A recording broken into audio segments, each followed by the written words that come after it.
Bismillahirrahmanirrahim. Assalamualaikum warahmatullahi wabarakatuh. Anak-anakku kelas 8 yang baik hatinya. Hari ini kita akan mencoba sedikit membahas tentang konflik dan integrasi sosial.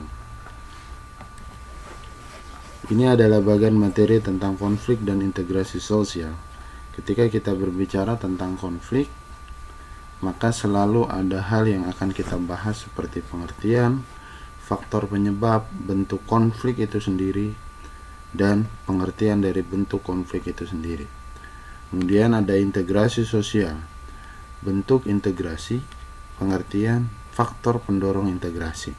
Kemudian konflik dan kekerasan, ada teori kekerasan sendiri, kemudian cara pengendalian konflik dan kekerasan itu sendiri. Konflik ketika ditinjau dari sosiologis, konflik adalah proses antara dua atau lebih orang yang berusaha menyingkirkan pihak lain dengan jalan, menghancurkan atau membuat tidak berdaya.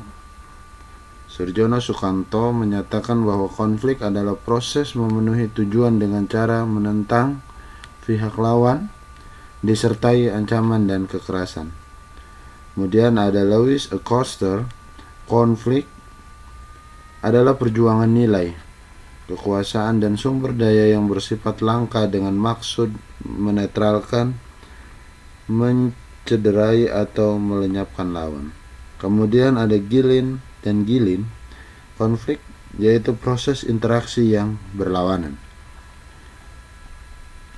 Konflik berasal dari bahasa Latin configere, artinya saling memukul. Kemudian Kamus Besar Bahasa Indonesia, konflik adalah percecokan, perselisihan atau pertentangan.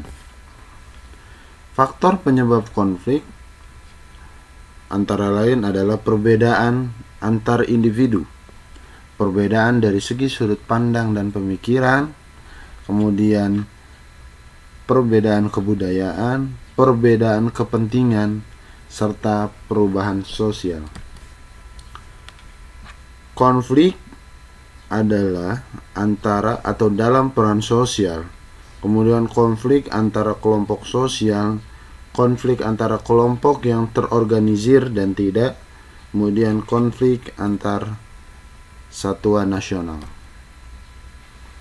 Konflik dibagi menjadi beberapa. Yang pertama ada konflik pribadi atau person, kemudian ada konflik rasial, konflik kelas sosial, konflik politik, serta konflik internasional. Dampak sebuah konflik tidak serta-merta pada segi negatif. Ada pula yang menjadikan konflik berdampak positif. Yang pertama, memperjelas aspek kehidupan, menyesuaikan kembali, meningkatkan solidaritas, mengurangi ketergantungan, menghidupkan norma lama dan menciptakan norma baru, sarana mencapai keseimbangan serta kompromi baru. Dari segi negatif, menyebabkan keretakan hubungan, kerusakan harta benda dan nyawa, perubahnya kepribadian, munculnya dominasi kelompok pemenang. Cara pengendalian konflik. 3 syarat konflik tidak berakhir dengan kekerasan. Yang pertama, setiap kelompok harus menyadari akan adanya situasi konflik di antara mereka. Yang kedua, pengendalian konflik dapat dilakukan apabila kelompok yang berkonflik terorganisir. Yang ketiga, setiap kelompok yang berkonflik mematuhi aturan yang telah disepakati. Yang pertama ada konsiliasi. Adalah bentuk pengendalian konflik seperti ini dilakukan melalui lembaga yang memungkinkan diskusi dan keputusan yang adil di antara pihak yang bertikai. Contohnya antara lain pengadilan. Kemudian yang kedua ada yang disebut dengan mediasi. Pengendalian konflik dengan cara mediasi dilakukan apabila kedua pihak yang berkonflik sepakat untuk menunjuk pihak ketiga sebagai mediator. Pihak ketiga berfungsi untuk memberikan nasihat tentang cara terbaik untuk menyelesaikan pertentangan di antara mereka.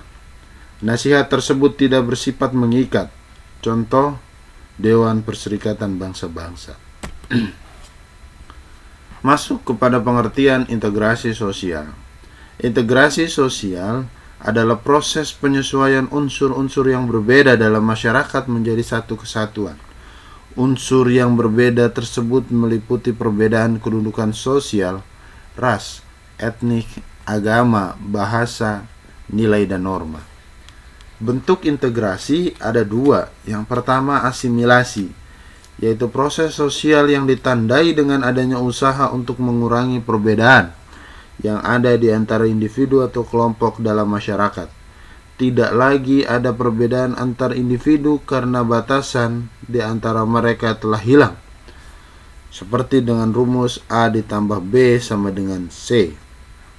Akulturasi, proses penerimaan unsur budaya baru, namun tidak menghilangkan unsur budaya yang telah dianutnya.